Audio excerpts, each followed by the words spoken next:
we're doing a joint book review today on this beastie, Wanderers by Chuck Wendig, jointing away. Yep, so that'll be my Booktube video number 97. I'm really impressed you count your Booktube videos. That is really impressive. I know, nearly at 100. It's quite worrying, really. I don't know. Anyway, Wanderers, do you want to sum up what this book's about without spoiling it? According to the blurb on the back, a girl goes on a sleepwalk. She can't wake up, she won't wake up, and she's soon joined by a group of others as they walk across America. And there's also hints of a disease starting up somewhere, but at the early days it seems to be completely unattached to anything else that's going on. Yeah, and this is not a small book, not by any stretch of the imagination, but at no point does it drag. You know, everything that's in here is actually relevant to this whole overarching story. Yeah. So there we go.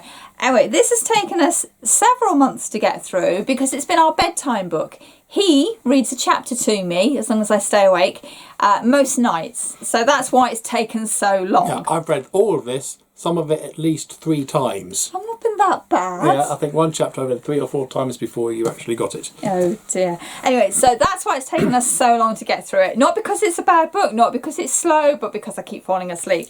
And that's because I'm tired. Nothing to do with the quality of reader or the source material. So Wanderers, what did you think overall about it then? It was good. I enjoyed it, as much as one can enjoy this sort of story. Yes, there's lots of spoiler stuff, isn't there? Yeah, we have to be careful on this. Basically, if you're having issues coping with the current pandemic situation, don't touch this book because it's not going to help your anxiety one bit at all. Yeah, it's escapism into current situations, really. It's not good. I mean, it's great because certainly you can see how a pandemic would spread and how people would behave. And we've seen evidence of that already. And just be grateful that what we have got is not all that bad on the grand scheme of things. Yeah, compared to what's in here, it's nothing. It could have been worse. It could have been a lot worse. So that's the big warning. If, you know, if you're struggling with today or with what's going on... Yeah, leave this one.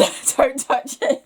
I mean, considering it was such a depressing topic, I actually really enjoyed it. There was a lot of characters that I really liked. Some really nice characters, yeah. And I think that made it bearable.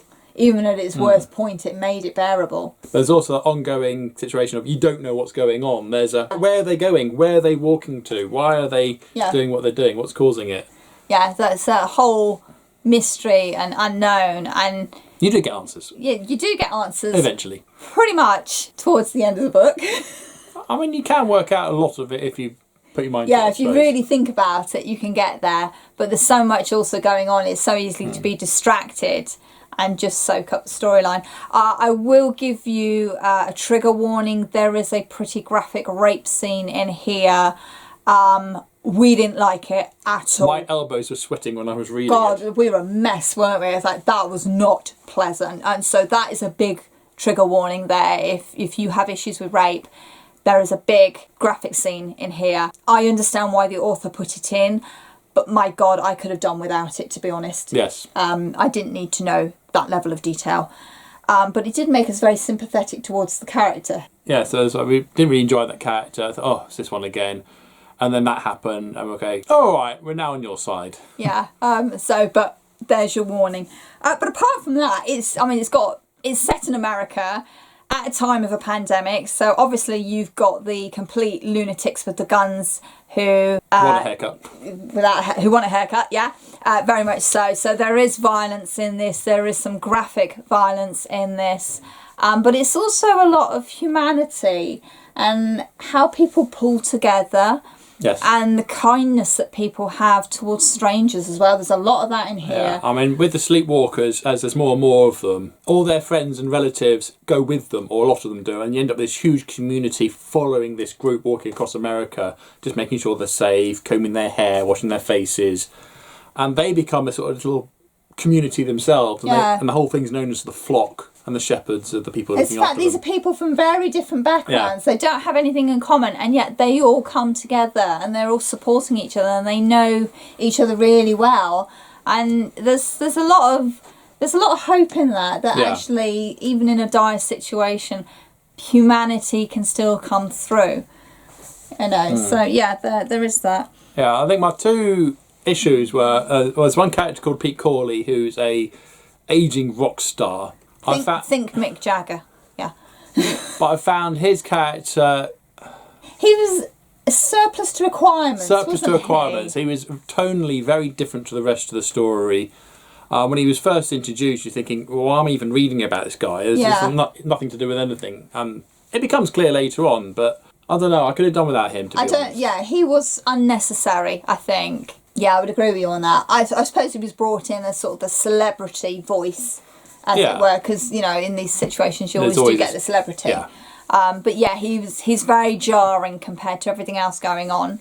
And there's also the character of Marcy. Awesome character. I loved Marcy. But there's an aspect about her, I won't spoil it, but it's never explained. And that's really frustrating because she's one of my favourite characters. And it's like, Chuck, you forgot about her. I mean, yes, you can infer a lot, but I would have liked to have had a more... Closure? Bigger revelation or something awesome happened with her because of this thing. Yeah. But it didn't. It didn't quite pan out the way that we were hoping to. No. But there we go. But yeah, I have to say I was, considering we didn't know anything about this when we were given it, I was really surprised at how much I did love this book. I was certainly from the cover and the title, I wouldn't have taken it off the shelf. So do not judge a book by its cover. No, I only read it because I got given it for my birthday or Christmas. Yeah, it was a birthday one. But that's the only reason I read it. But yeah, I'm glad I did. Really enjoyed it. Yeah, don't know. It's big book about big stuff. Yeah, a lot of questions. Yeah, and certainly there's a lot of soul searching that happens while reading it, and it's like, which group would I fall into? Yeah, it also deals a lot with faith. One of the characters is a pastor, and although it doesn't push any particular agenda, it's very respectful with the faith aspect, I thought. Even when certain decisions are made and certain things happen, it's still respectful, but without being preachy, if that makes sense. That makes sense, yeah, that does make sense. So I would say buy it. Yeah, I would certainly say, yeah, go down to the library if you're not quite sure about purchasing such a big book. But definitely worth reading. Possibly not in the current circumstances, but yeah, well worth reading. We didn't know that when we started We didn't reading. know that, and there was no such thing as a pandemic when we started reading this book. Yeah. No. Oh my God, how times have changed. So yeah, definitely a worth reading. And I will certainly be looking out for more stuff. Chuck Wendig. Yeah. For my viewers, my social media links and book blog links are down below in the description box, as there's a link to a small booktuber. I'm currently promoting black booktubers with regards to what's going on in America at the moment, so giving support and love to the black community. And any other thoughts on Chuck Wendig or Wanderers or pandemics or these times, then comment below. But as usual, if you have nothing nice to say, then please keep it to yourself. Thank you. Until next time, see you later. Bye.